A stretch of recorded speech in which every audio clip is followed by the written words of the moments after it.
Jake never imagined that a peaceful retreat in the Vermont mountains would make him reevaluate his entire life. After a light vegetarian lunch by the lake with his friends, a stranger suddenly appeared, frantic, desperate, searching for a lost dog. But what Jake couldn't forget wasn't the dog. It was the stranger's final words. Words that made Jake realize maybe he was the one who was truly lost. Jake was a 35-year-old marketing specialist living in New York City, a place that never slept and never gave him a moment's rest. From Monday to Friday, his schedule was packed: morning meetings, midday emails, evening campaign launches, and late-night KPI checks just before bed. Weekends weren't much better either, taken up by networking events or strategic socializing sessions, just friendly enough to maintain connections, but never deep enough to feel truly at peace. Over the past few months, Jake had started to feel that something was off. Not quite burnout, but a low, constant hum, like a sad background song he couldn't turn off. Every morning, he'd wake up and ask himself, what exactly am I rushing toward? And every night, curled up on the expensive sofa in his penthouse apartment, the very place he used to dream of, he felt empty. An old friend, Olivia, who had left her finance job to become a meditation coach, had invited him on a retreat. Just 3 days, she said. No emails. No Zoom. No KPIs. Just nature and silence. At first, Jake declined. But after another week of relentless stress headaches, he said yes. Autumn in Vermont was breathtaking. The trees had turned brilliant shades of red and gold, the air was cool and crisp, and the scent of damp grass floated in the breeze. The retreat center was tucked away in the woods, nestled beside a small, mirror-like lake. There, Jake joined about 8 other participants, most of them weary city dwellers like himself, in meditation sessions, journaling, mindful walks, and quiet, simple meals. That afternoon, the group sat around the lake after lunch, softly sharing what had brought each of them there. No one spoke loudly. No one had a phone in hand. Jake felt a rare stillness settling in, as if, after years of sprinting, his legs were finally allowed to rest. And then, the man appeared, disheveled hair, wrinkled suit jacket, eyes filled with worry. He strode in quickly, cutting through the calm with a single, heavy question. Have any of you seen a black dog with a red collar run through here? Have any of you seen a black dog with a red collar run by here? The man's voice was hoarse, rushed, yet laced with desperation. Jake and the others turned. The man stood there, breathing heavily. He looked to be in his early 40s, wearing a dark suit that was badly wrinkled, a crooked tie, and mud-streaked shoes, completely out of place in the peaceful stillness of the retreat. No one in the group had seen a dog, and they told him so. But the man didn't leave right away. His eyes drifted toward the line of trees, as if trying to picture where the dog might have gone. Then he let out a deep, heavy sigh, so weighted that everyone around could feel the exhaustion behind it. I just pulled over down the trail to take a phone call, he said, his voice tinged with self-blame. The dog, Stella, jumped out of the car. I only looked away for a minute. And now, she's gone. Jake was about to ask if he needed help, but the man kept speaking, as if the presence of strangers in the forest had opened some small, unexpected valve in the pressure he'd been carrying. "The dog's just part of it," he continued.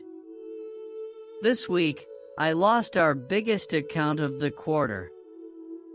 The client backed out at the last minute. My company, it's in real trouble now." He gave a bitter laugh, the kind that comes from getting used to disappointment. "My wife says I'm never home. My son doesn't talk to me anymore. And me? I'm still trying to keep everything from falling apart." No one said anything. Just the sound of wind rustling through the trees and the gentle lapping of water against the lakeshore. "I don't know how much longer I can keep this up," he said softly, almost a whisper. Then, wiping the sweat from his brow, he looked back at the silent circle of people watching him, and said, "Anyway, thanks. I'll keep going, maybe Stella's on the other side of the woods." He turned and walked quickly down the path, his movements urgent but directionless, like someone chasing something they couldn't name. Jake watched until the man's figure disappeared behind the trees. A silence settled over the group, not the calm kind they had felt earlier, but a heavier kind, tinged with bitterness, like they had just witnessed a mirror reflecting everything they'd been trying not to face. Jake closed his eyes for a moment and took a deep breath. The man's words echoed in his mind like a bell rung gently but persistently. "I don't know how much longer I can keep this up." As the man's figure disappeared beyond the trees, a gentle breeze rippled across the lake. The surface stirred slightly, reflecting the pale gray sky and echo of the group's somber mood. Olivia was the first to speak, her voice soft but thoughtful. "Sometimes, the pain of a stranger touches a part of our own exhaustion we've buried for too long." Jake nodded. His throat felt dry. The man's final words, "I don't know how much longer I can keep this up," kept circling in his mind like a sad song with no resolution. Then Daniel, 42, a former product director at a startup, suddenly said, "I used to be that guy. One night, I sat on my front porch at 3 a.m., my head spinning, our funding was gone, my team had given up, my wife had packed and gone to her mother's. I had lost everything. But the crazy thing was, I still thought I had to keep it all together." Hold on to what, exactly? A dead company, a broken marriage, and a version of myself that didn't know how to let go. No one interrupted. No one offered advice. Here, they had learned how to truly listen, not to respond, not to fix, but simply to understand. We're taught to hold on, to climb higher, to achieve, Olivia added. But no one really teaches us how to let go, how to lose, or how to be still. That man's story, it's not just his. It's the voice of a whole generation. People carrying too much and not knowing what to set down first. Jake looked out over the lake. He thought of his apartment, the endless to-do list in his laptop, the sleepless nights spent worrying over unmet KPIs. He had his own dogs, only they hadn't run off. They barked constantly inside his mind. Another breeze passed. A leaf drifted down and landed on the water, floating gently away. Jake finally spoke, almost to himself. Maybe what's exhausting me isn't the work itself, but the need to keep everything perfect. Like if one thing slips, if one dog runs off, the whole world will fall apart. Olivia gave a small, knowing smile. It's not the world that falls apart. It's the version of ourselves we've made too small to carry everything. Eventually, you have to choose, hold on and break, or let go and live. The group sat in silence for a long while after that. No one checked the time.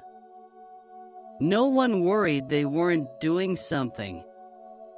Because maybe, in this quiet moment of stillness, they were doing the most important thing of all, finally turning to face themselves. That afternoon, the group took a mindful walk around the lake, each person keeping just enough distance to avoid interrupting one another's thoughts. No one spoke. It was as if the conversation at lunch had opened an inner door, and now, each person needed time alone to step through it. Jake walked slowly, eyes downcast, watching the trail blanketed in fallen leaves. With every step, a question rose in him. What am I still holding on to? Why can't I let go? The image of the man in the wrinkled suit, his exhausted face, and that piercing sentence, "I don't know how much longer I can keep this up," echoed once again. Jake sighed. He thought of the dogs in his own life. They hadn't run away, on the contrary, they followed him relentlessly. The phone that never stopped buzzing. The email inbox that was always read with urgency. The quiet but heavy expectations of his parents, that he should become more successful than they ever dreamed. The mortgage looming like endless rain. And deeper still, the fear that if he let go of any of it, he might no longer be Jake.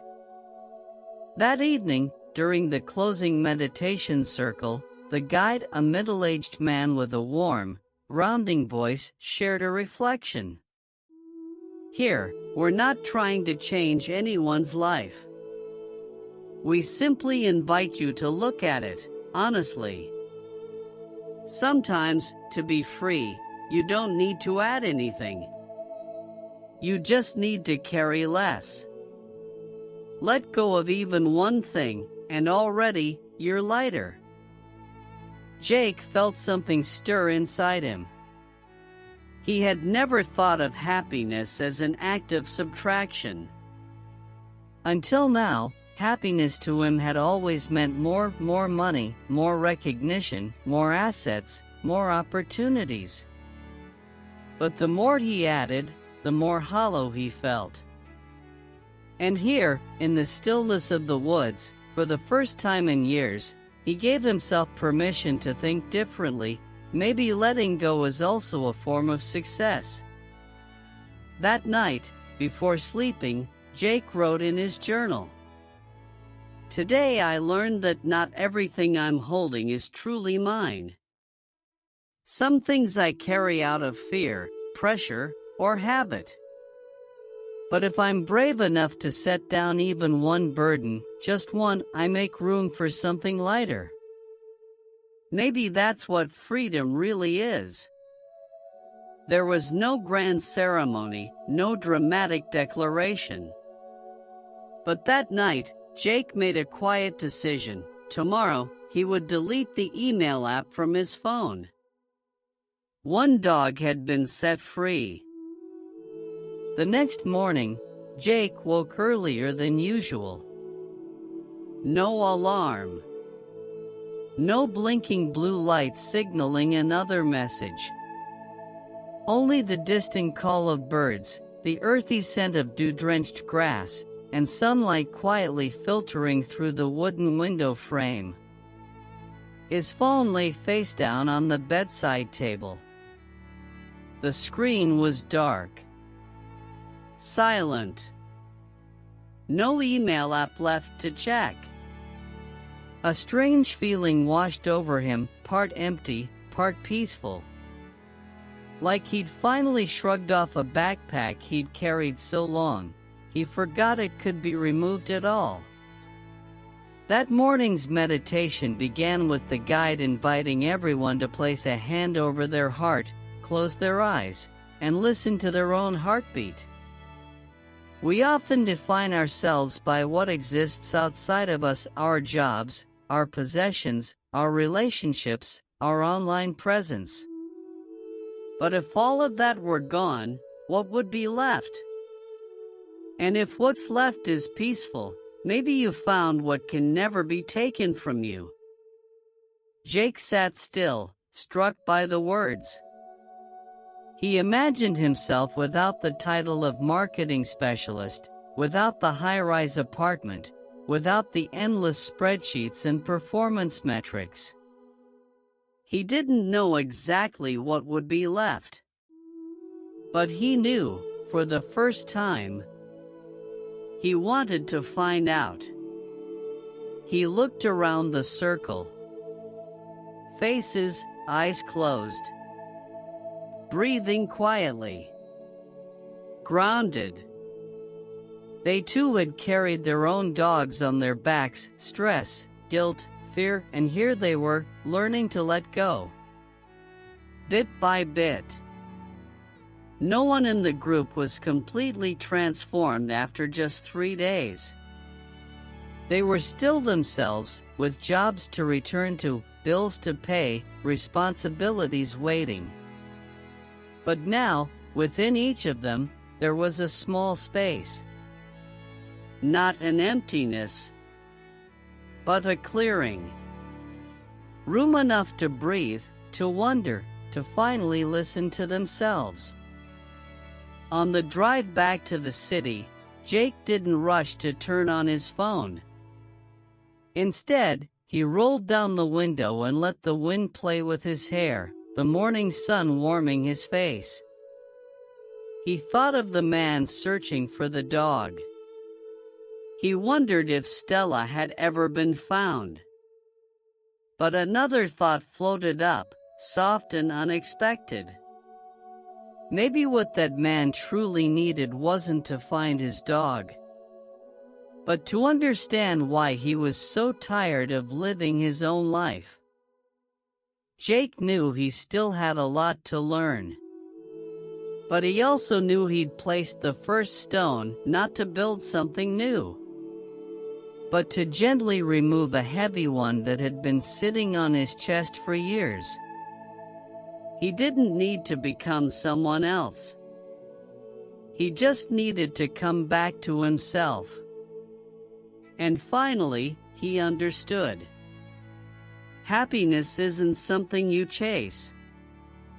It's what remains when you're brave enough to let go.